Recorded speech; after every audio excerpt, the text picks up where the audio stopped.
Olá, gente, tudo bem? Eu fui desafiado pelo meu amigo, meu irmão de Brasília, Enaildo Viana, a falar sobre o momento político do Brasil.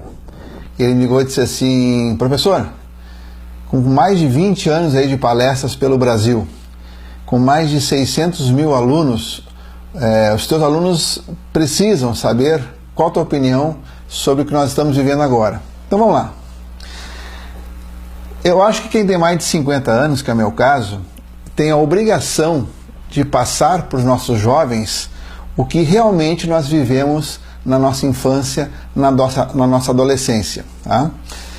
Veja bem, fala-se, o pessoal está com, alguns têm medo, né, de o Brasil voltar a uma ditadura militar. Em primeiro lugar, o Brasil nunca teve uma ditadura militar. Outro dia, conversando com o general Edson Goulart, nós discutimos a respeito do assunto e ele me chamou a atenção para alguns pontos interessantes. Primeiro, o Brasil nunca teve uma ditadura militar. Por quê? Ditador é aquele cara que senta na cadeira e não sai nunca mais. E nós temos hoje alguns no mundo aí para nos referenciar, como Cuba, o norte da Coreia, agora a Venezuela e etc. e tal. Então os caras sentam ali e não saem mais, né?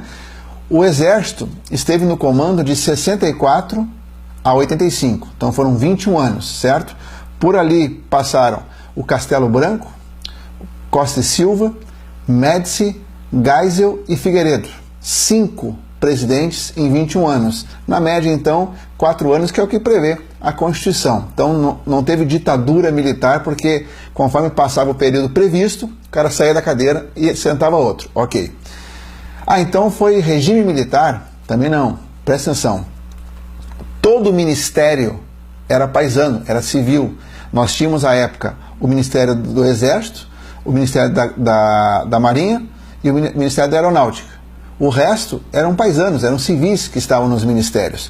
O que nós tivemos, sim, no Brasil foi uma gestão, uma administração militar que, se os empresários tivessem o mesmo caminho, o Brasil estaria hoje muito melhor.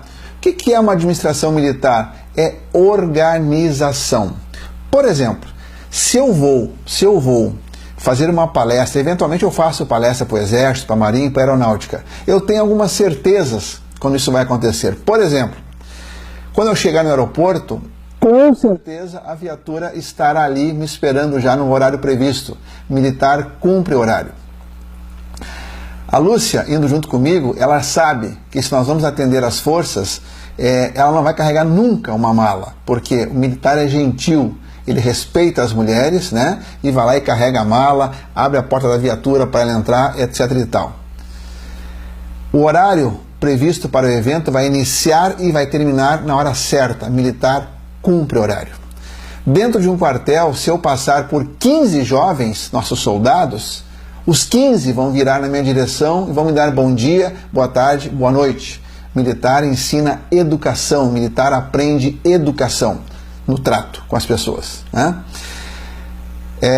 Todo mundo sabe que eu falo muito sobre pais e filhos e sabe que eu sempre recebo muitos elogios com relação a como meus filhos foram criados. E um detalhe, eu os criei numa administração, vou falar então aqui de regime militar, pronto, para o pessoal se satisfazer, regime militar. Foi assim que eu criei meus filhos. Nunca bati nos dois, nunca os coloquei de castigo, mas eu usei muito frases que eu aprendi no Exército para criá-los. Por exemplo, quer ver? Eu anotei aqui, ó, para não esquecer de nenhuma delas.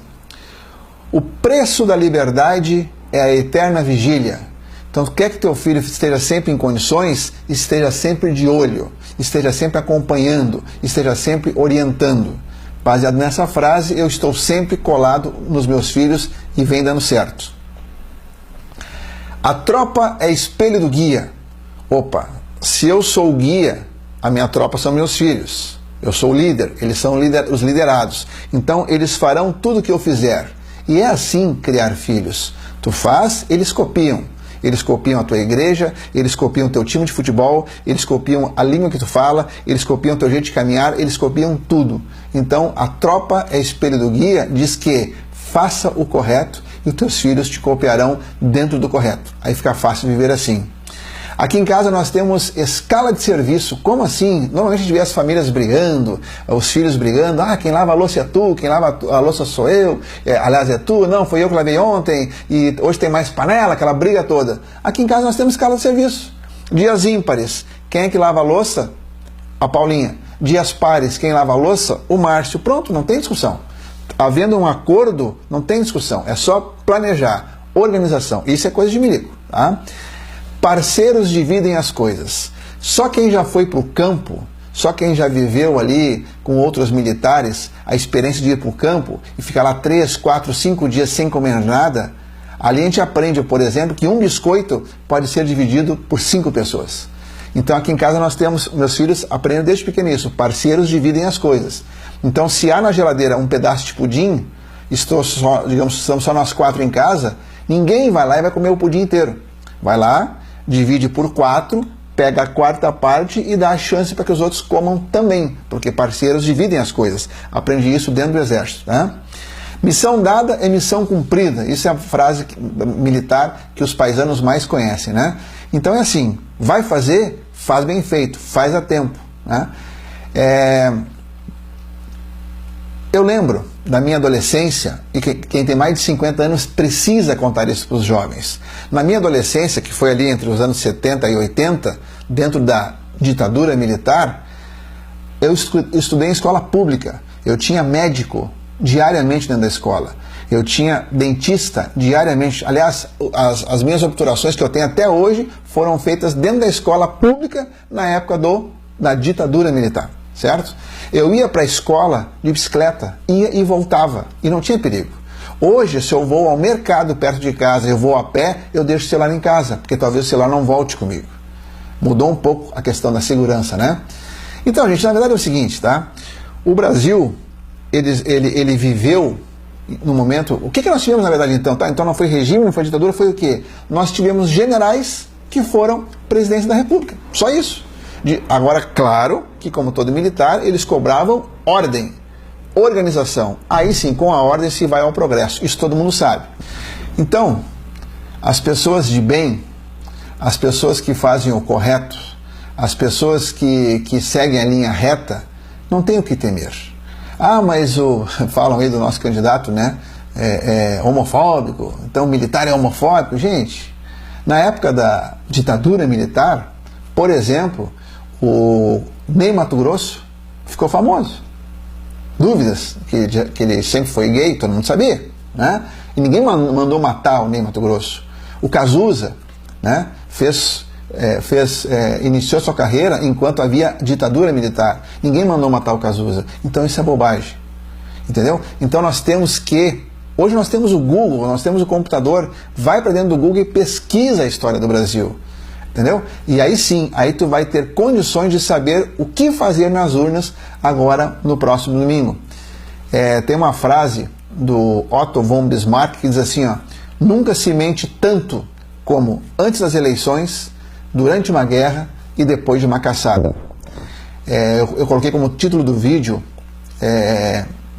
um grande erro do exército.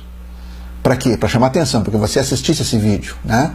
Você sabia, por exemplo, que em 2012 o Exército Brasileiro ele reformou a pista principal do aeroporto de Guarulhos, entregou a obra antes do tempo previsto e devolveu para os cofres públicos 150 milhões, gastou-se menos do que o previsto? Nunca se ouviu falar de uma obra superfaturada pelo Exército Brasileiro. Né? Então, qual foi o grande erro do Exército Brasileiro? O Exército é muito calado, o Exército é muito humilde. O Exército faz as coisas certas e faz muitas, né? Como, por exemplo, nós temos a Operação Pipa no Nordeste, que o Exército leva água para os nossos irmãos durante o período de seca. Então o erro do Exército é o seguinte, ele é muito quieto, ele é muito humilde, ele é muito simples, ele faz, mas não fala o que faz. Ele tem que expor mais as suas façanhas, porque se tu não fala que tu é bom, os outros dizem que tu é ruim, e as pessoas acreditam. Vamos lá, vamos erguer o nosso Brasil a partir do dia 28 nas urnas. Tamo juntos. Brasil acima de tudo, Deus acima de todos.